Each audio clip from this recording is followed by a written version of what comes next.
Team India পেয়ে গেল অভিষেক শর্মার থেকেও ভয়ঙ্কর ব্যাটার। আর এই ভয়ঙ্কর ব্যাটার হলো অভিষেক শর্মারও বাপ এবং এই ভয়ঙ্কর ব্যাটার মাত্র 17 বলেই করে ফেললো দ্রুততম সেঞ্চুরি এবং তৈরি করে ফেললো একটা নতুন ওয়ার্ল্ড রেকর্ড। আর এই বিস্ফোরক ব্যাটিং করেই আলোড়ন সৃষ্টি করলো পুরো ক্রিকেট জগতে। আপনারা যদি দেখতে চান যে কে এই ভয়ঙ্কর ব্যাটার, তাহলে বন্ধুরা ভিডিওটি লাইক করে চ্যানেলটাকে সাবস্ক্রাইব করে রাখুন।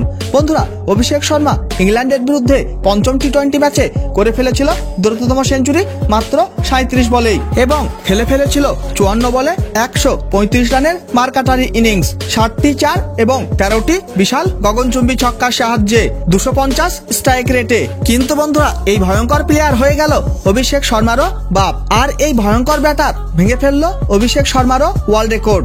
আর এই ভয়ঙ্কর প্লেয়ারের নাম হলো সাহিল চৌহান।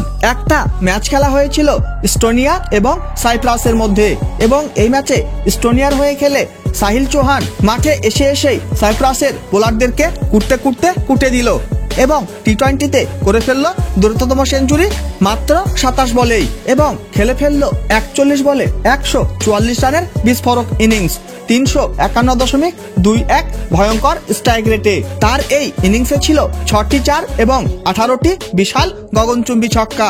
বন্ধুরা, সাহিল চৌহান শুধুমাত্র ছক্কার সাহায্যেই 18 বলে করে ফেলেছিল 108 রান এবং মাত্র 17 বলেই করে ফেলেছিল সেঞ্চুরি এবং 17 বলেই খেলে ফেলেছিল 102 রানের ইনিংস। আর এইভাবে তৈরি করে ফেলেছিল একটা নতুন ওয়ার্ল্ড রেকর্ড সাহিল চৌহান। বন্ধুরা, ভিডিওটি শেষ পর্যন্ত দেখার জন্য ধন্যবাদ জানাই। তাহলে দেখা হবে নেক্সট কোনো ভিডিওতে।